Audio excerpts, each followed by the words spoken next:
Warmi, bujuri na junya, na gyara nisa, buru barang darjin marang gora barang, bayaju darug dalang warangu. So my name is Anissa. Nice to see you all. Some of you I do remember from the walk. I am a Darug Burubarango woman from Marangora, which is Richmond in the western suburbs of Sydney. And I was speaking to you in the language of Sydney, which is Darug. So last week we went for a walk, or a wander if you want to call it that, and a bit of a yarn around Barangaroo Reserve all the way around to Circular Quay. So I'm just going to slightly touch on the slideshow that Nama's already shared with you, and cover some of the discussions that we had during that walk and yarn, and hopefully you get benefit out of this. Anyway, I'll get started. So we went to 5 sites: Town Hall, Barangaroo, Dara, which you know as Dawes Point, Dulawullada, The Rocks, and Warang, Circular Quay. I'm just going to skip over this video section and these questions. Okay, so Town Hall was built in 1889, but before all of that happened, and before the British invaded, there was a burial site there for Gadigal people. And then within 4 years of the British arriving, they started putting, well, they made it a cemetery themselves. So Town Hall is basically built on a cemetery. And I had that conversation with a couple of the students just outside the Town Hall. It was a bit noisy. We had lots of school kids there for an event. But again, when you are thinking of planning, you know, what is the purpose of the country that existed before you go out there and do that sort of planning meeting? So we know that it is not a good thing to build on a cemetery. We find it disrespectful to people and families who are buried there. We still do move cemeteries rather than leave the people there and build around.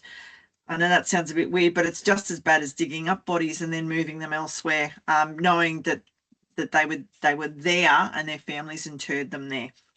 So Town Hall's made up of sandstone, and so is part of Central, and so is the Great Hall in Sydney Uni.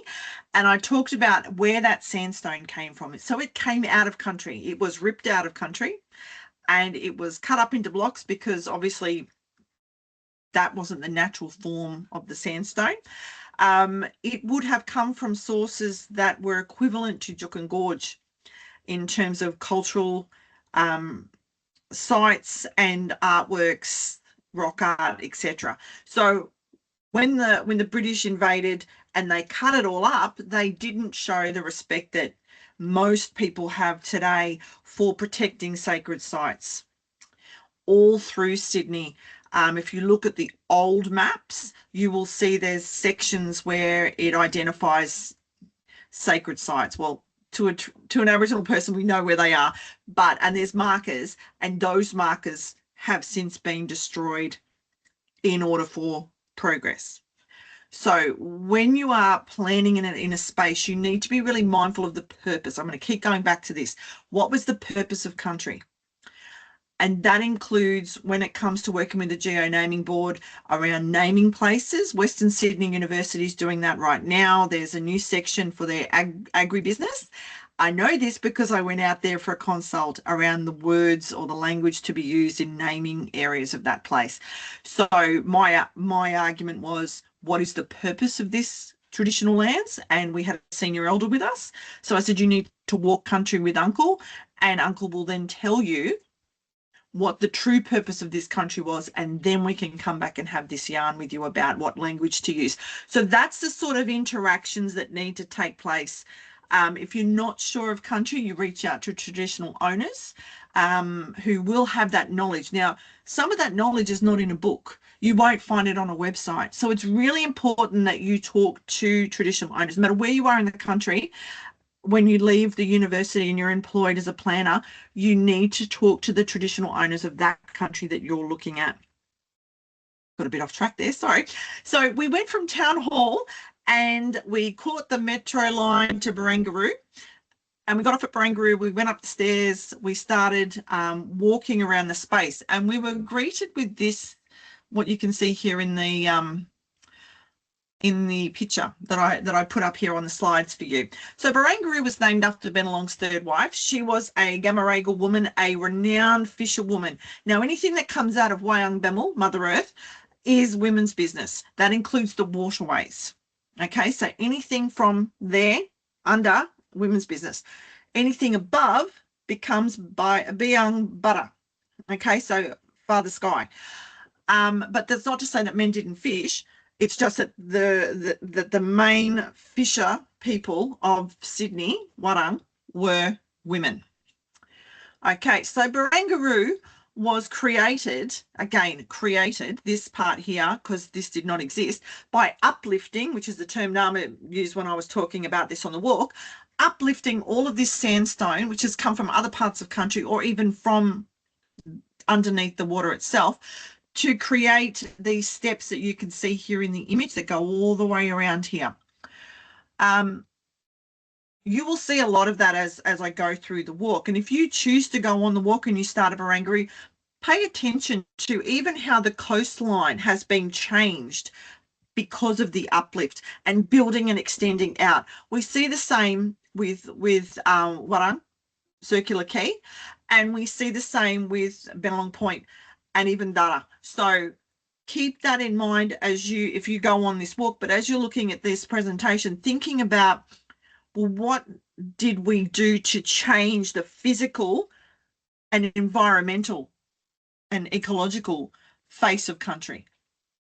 So as it says there, this Barangaroo was created by moving 19,000 sandstone blocks. So they've moved the blocks to there, but what from country did they take from? Like, where did they take it? What impact does it have on the country that it's been removed from to be put here? What are the ecological and environmental, I'm going to keep going on about that too, damages, and it would have been damage. You know, a lot of the old waterways of Sydney, which were where the 29 clans of Sydney were, the boundaries for each clan were certain rivers and water systems. The biggest river systems, which was starting from Broken Bay all the way around Hawkesbury, and the Pan, same river by the way, all the way down to Georges River up into Botany Bay, that was basically the state lines, if you want to call it that, the boundary of New South Wales type stuff. But inside that, we had all these different waterways that would then separate the clans. So in Wongal and Gadigal boundary at Pyrmont, which will be where some of this sandstone was taken, there is a boundary line there up near the Star. So if you get off the L1 and you go out from the Star and, you know, you walk across to where the water is, along that walkway around there is the natural boundary, but you can't see it anymore because of progress. So it's really important to keep that in mind. But I digress. I'll go on to the next slide. Okay, so we walked around from Barangaroo. It has been created with native plants. I was talking with a couple of students about the lamandra that was there, which is what we use for weaving, well, one of the tools for weaving. There was some native figs there, so jamangua is what we call them. There were people swimming in an area, a little inlet with a shark net, obviously smart move because the harbour's known for its sharks, particularly bull sharks.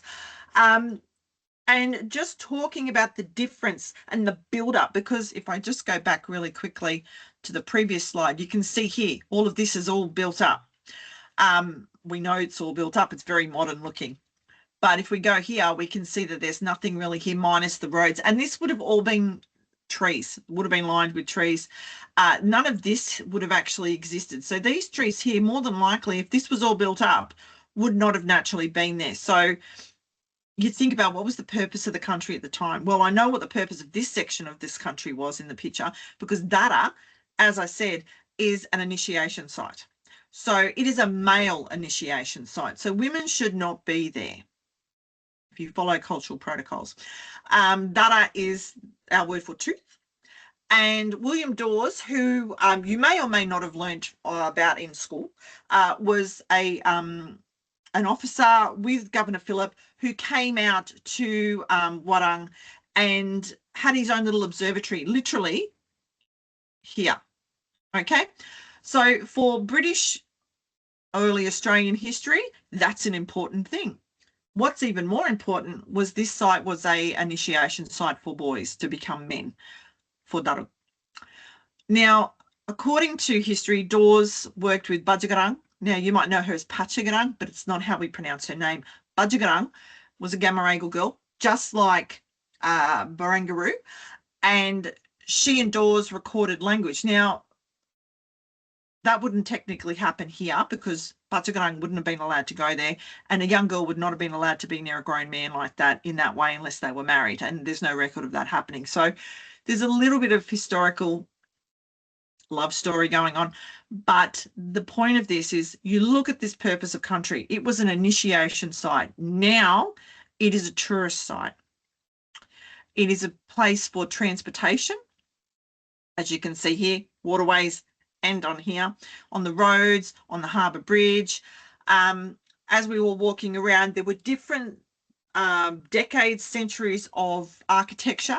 So the red brick sort of old buildings. We had some new ones. We had some really tiny little houses that were reflective of when this section was built up for merchants and sailors and convicts, which is where we go into the rocks. So it was very interesting, but the purpose of that part of country was an initiation for men. And the same on the opposite side of Bennelong Point, there is another site. So it's really important that we are aware of this information when we are planning. As a woman, I should not be on that spot. However, there were men in the group with us, so I was fine. If I walk through there by myself, different story.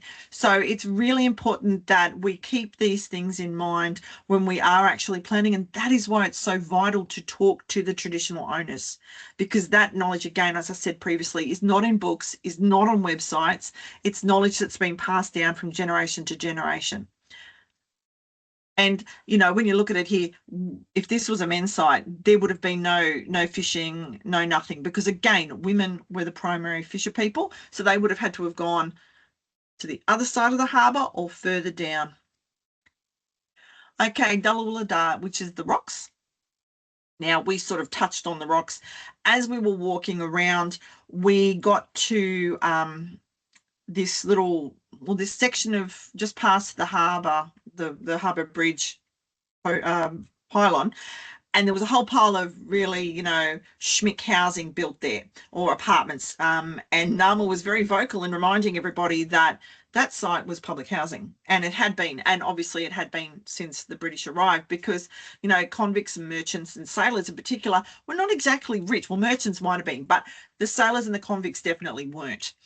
And Sydney has a history, as you would probably know, of taking the good quality pieces of country, you know, the scenic ones with the harbour views and everything, taking it away from the purpose of public housing and putting people out in the western suburbs. The purpose of public housing was the salt and pepper, where you would have rich people and poor people, blue collar workers, all living around each other for that equitable access to housing. Nowadays, it's more about who can pay how much money to live there.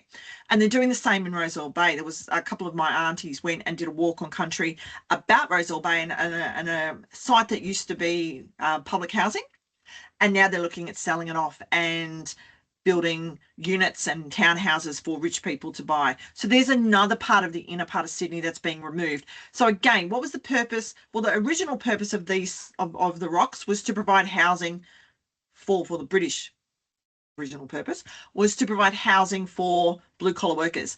Previous to that, it was a sacred site, and just further down in the rocks where there's a little grass area, garden area, that as you're going towards the trams off to the side, it's called First Contact, I think, Park. Anyway, that used to always be a meeting spot. So they've taken that away. They're not following the purpose of country. They're actually choosing to make it inaccessible to little people. But you've also got the first cottage there, Cadman Cottage, that was built in 1816. So, you know, when you walk through the rocks, there's a lot of the old cobblestones, old architecture. Again, the purpose of this place was ceremony, meeting, and initiation. Should there be a market and whatever else is in the rocks there? No. If you are looking at the purpose of country, it shouldn't be there. But again, back then, and even now, like modern day, we still see the purpose of country, the true purpose of country, being ignored for profit. And that's it at the end of the day. Okay, so Warang, we were, I think we stopped about here, and we were just in the shade. We walked all the way around, and Warang was what is now known as Circular Quay. The British name originally was Sydney Cove. It was built in obviously the mid 1800s. And again, sandstone was taken from country to build an artificial shoreline. So all of this here was not there, never there. It was expanded upon at least a decade or two later because it was getting a bit busy.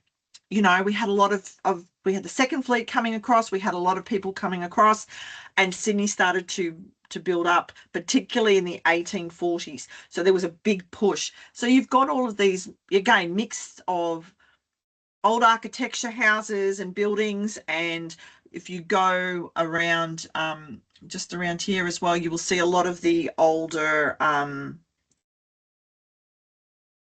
wharfy buildings that are still there today, but have been a bit, you know, painted and gee whiz banged up.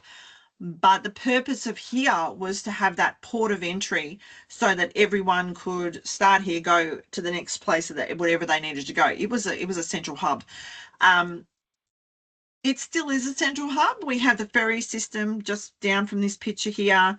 We have a museum over here. Further down from this picture is that First Contact Park. We have the train system. We have the tram system. There's a lot. It's still a central hub of transportation, which makes you think, well, people would have had to have walked across to get to the ceremony sites. So it's still, its original purpose was, you know, obviously transportation was part of it. But again, it was a sacred site. It was ceremonial site. So it should not be utilized this way. But again, things happen. Now, we didn't get to Dabaguli, but Dabaguli was Bennelong Point, or is Bennelong Point. Bennelong Point, Bennelong was a guy who worked with Governor Phillip, not initially by choice, and later on did become a friend of Governor Phillip. He was kidnapped away from his clan and coerced into learning English, and then became one of the biggest advocates for the British, as opposed to Bemelway, who was the Rainbow Warrior who fought the British every step of the way. Now, Bennelong's house was the first to be built here. Now, as you can see here, it was a tidal island. So there was an island, and then there was, obviously, there would have been underneath when the water was low, you'd be able to walk across. Obviously, they've had to build it up because they wanted to put the opera house there. But it was his house, so that's why it's called Bennelong Point. And right behind it is the Botanic Gardens, and on that side is where the other, well, one of, there's three sides, but the second side of men's business is in the Botanical Gardens. So again, what was the purpose of country? If this was a tidal island, did we need to build up on it? Why was the Opera House chosen to be here in the 70s? What was the purpose of it being there? Was it a ceremonial site? Was it a site of men's business? Well, ding, ding, ding, it was. But why would we then put the arts there? It was more likely, oh, it's on the harbour, it's looking fantastic, and everyone can see it when they fly in or boat in to Sydney Harbour. So you got to think about what was the purpose of country. And money usually has a big part to play in all of developments, as you know. So that was one we didn't get to, but as you can see, a lot of it built up again, and it's where we saw from the pylon, from the Harbour Bridge, we saw the big the fish hook. And you could literally see it from the pylon because it's so huge. So they've put an artwork up there to go, look at this, which is a tool for women on a men's site. So it shouldn't actually be there. So again, this is the sort of stuff that when you're talking to traditional owners and engaging them, notice I didn't say consult. When we engage, we're coming together and having this joint conversation. When we consult, we're trying to get something out of somebody. We're not reciprocating. So it's really important that you engage community. Okay, the other one we didn't get to actually look at was the freshwater stream used by the Gadigal clan, which is the tank stream. So the British keyed on to, oh, this is fresh water and we could use this as a great source, which is what people would do because they were on the hunt for fresh water. Obviously, we can't drink salt water. The tank stream later became a stormwater drain, and you can actually go and have a little bit of a look of it at the post office that's around there. So if you just Google tank stream or you look in the list of resources on this slide, you will actually see it. It is still, even though it's buried, it's still part of the Sydney stormwater system today. So that's just something to have a look at. And obviously, here's all my references. So I just want to say, Didjagura for watching and for paying attention. And if you have any questions, I know this was it was a 20-minute video on a 2-hour walk, but if you have any questions or if you want any follow-ups or anything, just let Nama know, and I'm more than happy to zoom in for a yarn or try and make a session. But again, Didjagura, thank you for listening, and I hope you all have a fantastic day.